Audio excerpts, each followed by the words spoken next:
is Muhammad Rishad. So today I'm going to present about the introduction to Kinesology, the cardiovascular system.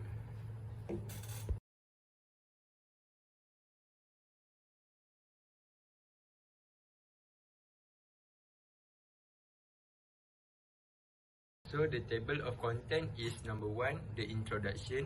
Number 2 is the structure anatomy of the cardiovascular system, which is CV. Number 3 is the function of CV system. And number 4 is blood flow in CV system, which is circulatory system. Number 5 is abnormal condition of heart. And number 6 is the conclusion. So the introduction is the heart and anatomical pump and its complex network of arteries, veins and capillaries that convey blood throughout the entire body make up the cardiovascular system. Oxygen, nutrition, waste products, immune system cell and other functional components that support homeostasis and the fundamental operation of human cell and organs are all found in the blood.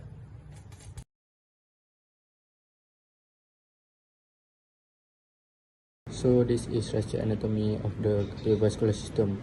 First we have superior and inferior vena cava, then we have right atrium. This chamber from the right side of the heart and gets blood from the coronary sinus, inferior vena cava and superior vena cava.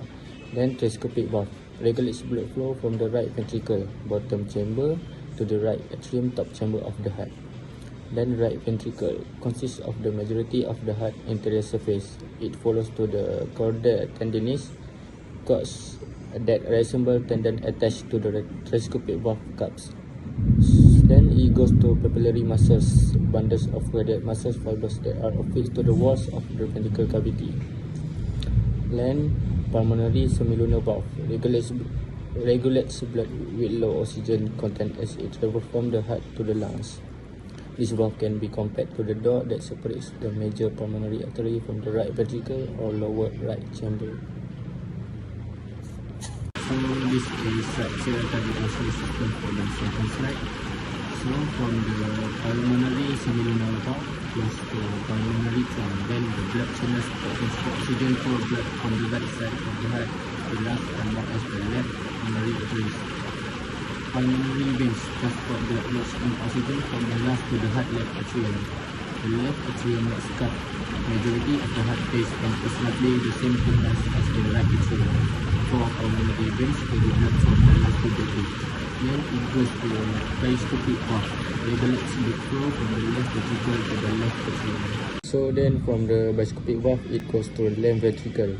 This is the heart thickest chamber and its highest point, contains papillary muscles and chordae tendinis. The semilunar valve prevents oxygen-rich blood from returning to the left ventricle. Oxygen-rich blood from returning to the left ventricle, it is located between the left ventricle and the aorta. The largest artery in the body, the aorta, transport blood from the heart to the circulatory system. Assalamualaikum, my name is Muhammad ID bin Muhammad Azhar. Today I want to explain about function of CV system. Its main function is the cardiovascular system is divided into two primary loops, systematic circulation and pulmonary circulation. The cardiovascular system primary function is to ensure proper blood in circulation throughout the body. Okay, this is another function of CV system. First, remove carbon dioxide and circulate oxygen. Supply nutrient to cell. Transfer metabolic waste product to the excretory organs from elimination. Guard the body from illness and infection. After an injury, closing stop the bleeding. 6. Hormones are transported to specific cell and organs. Last one, aids in controlling body temperature. And next is a blood flow in CV system. We call it circulatory system. The blood circulatory system is a cardiovascular system. Delivers nutrient and oxygen to all cells in the body. It consists of the heart and the blood vessel running through the entire body. And next, we move to abnormal condition of heart. As you can see, first we have a coronary heart disease. Coronary heart disease is a type of heart disease where the arteries of the heart cannot deliver any oxygen, rich blood to the heart. It is also sometimes called coronary artery disease or ischemic heart disease. As you can see, we have 7 risk factors of coronary heart disease. 1 is age. 2. Getting older increase the risk of damage on narrow arteries. And 3. Men are generally at greater risk of coronary artery disease. 4. Family history. 5. Smoking. 6. High blood pressure. And lastly 7. High cholesterol. And how we want to prevent coronary heart disease? We have 8 ways to prevent coronary heart disease. 1 is you can eat healthy food.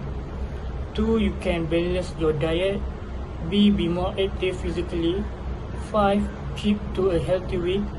5. Give up smoking. And 6. Reduce your alcohol. And lastly, keep your blood pressure under control. And next we move to aortic disease. As you can see, disorder and condition that affect the artery we call artery disease. It is important to know disease of the aorta are serious and can be life-threatening. They happen when the walls of the aorta become weak and split, burst, or block up. Arteries bulge or swellings, we call it aneurysm. And as you can see, we have 5 risk factors of artery disease. First is heart pressure. 2. Buildup of liquids in the arteries. And 3. Family history. 4. Genetic condition. And lastly, discopate artery rift.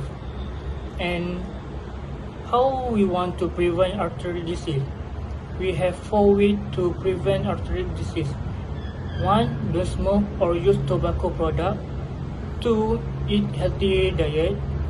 And 3. Keep your blood pressure and cholesterol under control. And lastly, get regular exercise. The conclusion is by pumping blood via arteries, the cardiovascular system cleanses and supplies tissue with nutrients and oxygen. It consists of a network of veins and the heart. Smaller vessels in the arteries carry oxygenated blood to the tissue on behalf of the heart. Blood that has lost oxygen returns to the heart and it takes up by the lungs. For good heart, this cycle maintains cell and control blood pressure and coagulation.